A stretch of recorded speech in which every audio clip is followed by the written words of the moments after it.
2 weeks ago, you could buy a MacBook Air for $1,099. On June 25, 2026, you woke up and it cost $1,299. The iPad Air jumped from $599 to $749. The Apple TV went from $129 to $199. No new product, no new features, just higher prices, effective immediately. And Apple's explanation was one of the most alarming statements a major American company has ever made. We have never seen a component price increase this much, this quickly. This isn't about Apple gouging you. It isn't about inflation in the traditional sense. It's about a war being fought over tiny memory chips thousands of miles away. And right now, the people funding that war are some of the most powerful companies on Earth. Amazon, Google, Microsoft, Meta. In 2026, these four companies are spending $725 billion on a single bet. That is more than the GDP of Switzerland, more than the entire US defense budget, more than every American pays in corporate taxes combined. And the most important question in finance right now, the one that will determine whether your 401k keeps growing or takes a serious hit, is whether that bet is the greatest business decision in human history or the greatest bubble ever inflated. By the end of this video, you're going to understand exactly what's happening, why it's affecting your wallet right now, and what the last time something like this happened tells us what comes next. I'm Ash. I read the boring financial stuff so you don't have to. And this one is genuinely important. And if this is your first time here, seriously, subscribe right now. This is exactly the kind of video that gets buried by the algorithm 2 weeks after it drops, and you'll want to find it again. Hit the button. Okay, let's get into it. Part 1. The war over a chip you've never heard of. To understand why your laptop got more expensive, you need to understand one thing about how AI actually works. When you type a question into ChatGPT, your phone is just a screen with Wi-Fi. The actual thinking doesn't happen on your device.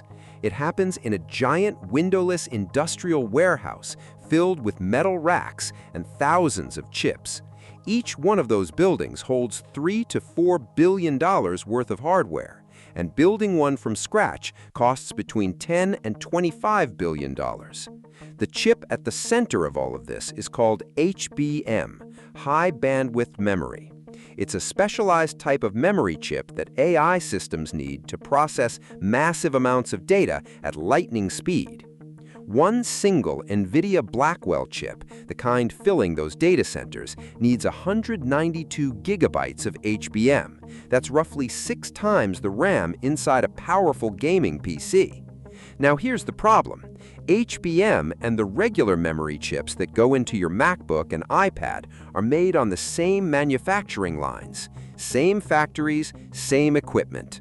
And HBM earns chip makers 3 to 5 times more profit per wafer than regular consumer memory.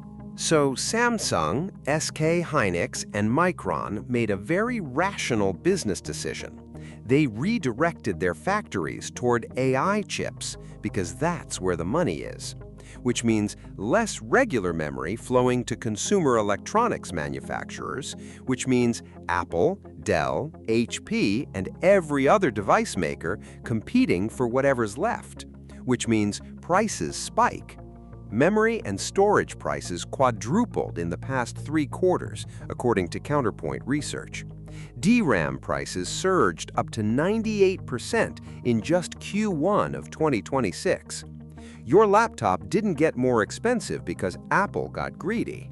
It got more expensive because 4 companies in America are spending more money than some countries produce in a year, and they're using the exact same physical resources that go into your devices. Some analysts are calling this Ramageddon, which is dramatic, but also pretty accurate. Part 2. The scale of the bet.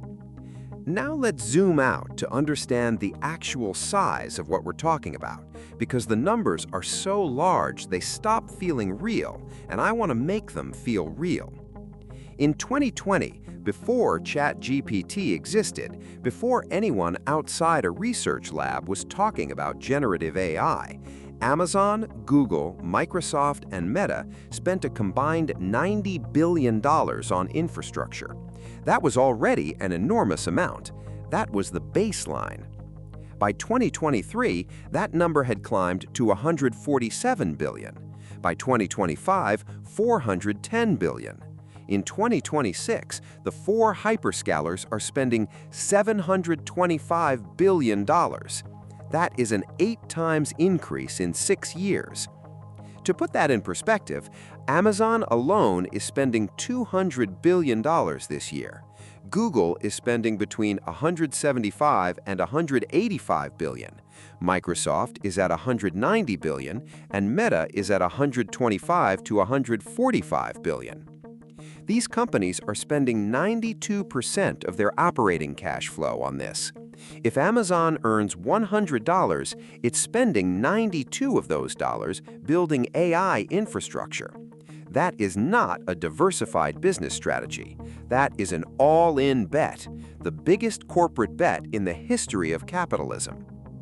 And here's what makes this genuinely unprecedented. They're all doing it simultaneously, all four at once. Same direction, same chips, same data centers.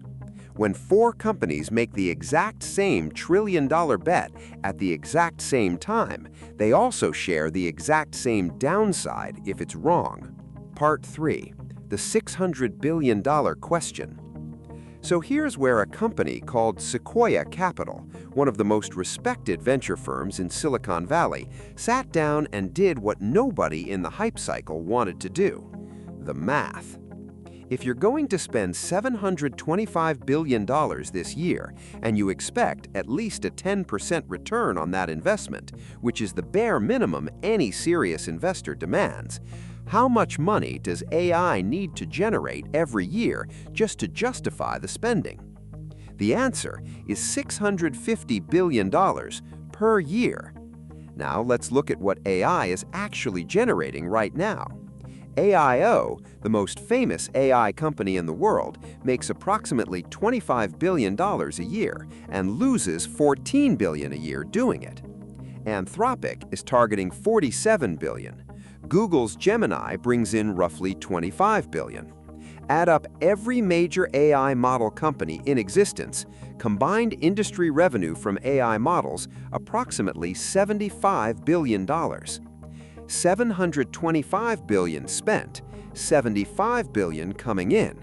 That gap, $650 billion, is what Sequoia's David Kahn called the $600 billion question, the annual revenue hole that nobody currently knows how to fill. Now, before this sounds like a simple open and shut case for a bubble, let me tell you what the other side of this argument looks like, because the people spending this money are not stupid. Interestingly, they're making a specific bet that enterprises will eventually pay for AI at scale, making the whole thing retroactively justified. The problem is what the data on enterprise AI adoption actually shows right now. Part 4. What's actually happening in corporate America? The story big tech tells investors goes like this. Enterprises are going to pay for AI because it makes their businesses dramatically more efficient. The productivity gains are so enormous that companies will happily fork over whatever it costs. Here's what the data actually says. McKinsey surveyed enterprises on their AI deployments. 73% are failing to achieve their projected return on investment. BCG, one of the most respected management consulting firms in the world, found that only 5% of companies are seeing substantial ROI from AI. MIT found a 95% failure rate in achieving measurable financial returns from AI investment. 5%, that's the success rate for enterprise AI right now, not the failure rate, the success rate. And this is starting to show up in executive behavior. Palantir's CEO, a company that sells AI infrastructure to enterprises, recently went on CNBC and admitted that companies are, in his words, tired of paying for tokens that create no tangible business value. When the CEO of an AI company is saying enterprises are questioning the value, that's not a bear arguing from the outside. That's someone with his hand in the till, saying the till is emptier than expected. Companies are also starting to build their own models to avoid paying the big AI companies at all. The more accessible and cheaper the technology gets, the less revenue flows to the infrastructure builders, which is a problem when the infrastructure builders are spending $725 billion and expecting $650 billion back. Part 5. We have seen this before. Now here's the part of this story that changes everything, because this is not the first time in American history that something like this has happened, and the last time it happened, it told us something very specific about how it ends. It's 1996. The US government just passed the Telecommunications Act. The internet is clearly exploding. It's obvious to everyone that bandwidth demand is going to grow forever. Money floods in from every direction to build the pipes that will carry all that data. Telecom companies pour over $500 billion into fiber optic cable infrastructure across America. Startups like Global Crossing reach $47 billion valuations without making a single dollar in profit. WorldCom raised billions in debt to build more cable. Every analyst on Wall Street says bandwidth is going to grow 1,000% year over year. Buy everything. This is the future. Then the crash happens. Bandwidth demand grew, but it grew 100%, not 1,000%. By early 2000, only 2.7% of the installed fiber optic cable in America was actually being used. 97.3% sat dark underground. Over $1 trillion in market value was wiped out. WorldCom went bankrupt. Global Crossing collapsed. Thousands of jobs gone. And yet, pause. In American history, those cables didn't disappear. They stayed in the ground. Years later, bought for pennies on the dollar in bankruptcy auctions, that same fiber optic infrastructure became the exact backbone that made Google, Netflix, YouTube, and Amazon AWS possible. The bubble burst, the technology survived, and the people who built on top of the cheap wreckage built the most valuable companies in history. Today, America is building $725 billion of AI infrastructure per year, and right now, nobody knows how much of it will actually be used. Part 6. The market already started cracking. Here's where this stops being a theoretical debate and starts being something that's already happening in your brokerage account. On June 5, 2026, something cracked. The Philadelphia Semiconductor Index, the index that tracks chip stocks, fell 10.3% in a single session. $1.4 trillion in market value erased in one day. NVIDIA alone lost over $300 billion in market cap in that session. Broadcom fell 12.6%. Marvell crashed 17%. Taiwan Semiconductor, Micron, each down $100 billion. Now here's the important context. Even after that drop, the semiconductor index was still up 73% for the year. This wasn't the end of the world, but it was the first crack. And cracks matter because they're the first sign that the market is starting to ask a question it had been too excited to ask. Is this justified? NVIDIA's own CEO, Jensen Huang, publicly said he couldn't reconcile the stock's decline with the company's fundamentals, which reported record revenue of $81.6 billion, up 85% year over year in Q1 2027. The business has never been stronger, and the stock is still down 18% from its May peak. That gap between fundamentals and stock price is the market pricing in doubt about the $600 billion question. And then, 3 weeks after the semiconductor sell-off, June 25th, Apple raises prices. The AI trade is no longer just a stock market story. It's hitting your laptop, your tablet, eventually your phone. The chickens of the $725 billion bet are starting to come home to roost, and they're landing in your shopping cart. Part 7. The Two Futures. So what actually happens from here? There are really two paths forward, and which one plays out depends on a single variable: whether AI demand catches up to AI supply fast enough. Path 1. The bubble pops. Enterprise AI adoption stalls. The $75 billion in current AI revenue never scales to $650 billion. Big tech is forced to slam the brakes on spending, but by then they've already committed billions to suppliers who are expecting orders. NVIDIA's revenue collapses. The Nasdaq takes a serious hit. The global tech and services sectors, which employ millions of Americans, go through a painful reset. The fiber optic playbook repeats. Trillions evaporate. Weaker companies go bankrupt. And eventually, the cheap infrastructure that remains becomes the foundation for the next generation of applications we haven't invented yet. Path 2. The bubble doesn't pop aggressively. To justify their trillion-dollar valuations, companies race to democratize AI, making it cheaper, faster, and more accessible. The cost of AI drops dramatically. And somewhere in that rapid cost decline, a killer application emerges, something as transformative as the smartphone, something that millions of everyday Americans pay for every month without thinking about it, the way they pay for Netflix or Spotify. And suddenly, the $600 billion question has an answer, because the application that fills it hasn't been invented yet. It's being built right now on top of the infrastructure that everyone is questioning. The telecom bubble tells us something important about which path is more likely.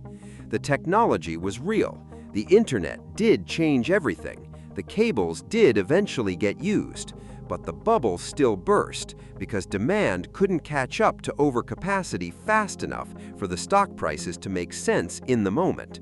We are not betting on whether AI will change the world. The technology is clearly real. We are betting on whether the price tag makes sense right now, and that's a genuinely harder question. Part 8. What this means for your money. Okay, you've made it through the whole story. Here's what it means practically for your financial decisions. First, if you own individual AI stocks, understand what you actually own. Owning NVIDIA right now means you're betting that $725 billion in annual spending continues to grow, that enterprise AI adoption eventually justifies the infrastructure cost, and that NVIDIA stays the dominant chip supplier through that transition. That might be right. NVIDIA's revenue is up 85% year over year. The fundamentals are extraordinary. But the stock is also priced for a level of perfection that leaves very little margin for the $600 billion question to go unanswered. Know what you're betting on before you bet on it. Second, if you own broad index funds, you are already heavily exposed to this story whether you know it or not. The S&P 500 is heavily weighted toward big tech. Apple, Microsoft, Amazon, Google, Meta, and NVIDIA together represent roughly 30% of the entire index, which means if the AI bet goes wrong in a significant way, your diversified index fund is going to feel it. That's not an argument to sell. It's an argument to understand your actual exposure, which most Americans don't. Third, the Apple price hike is just the beginning. Analysts do not expect memory chip prices to return to 2025 levels until 2028 at the earliest. IDC forecasts average PC prices will grow 17% this year. The smartphone market is facing its biggest ever annual decline, nearly 14%. If you're planning to buy a laptop, tablet, or phone in the next 12 to 18 months, prices are going up, not down.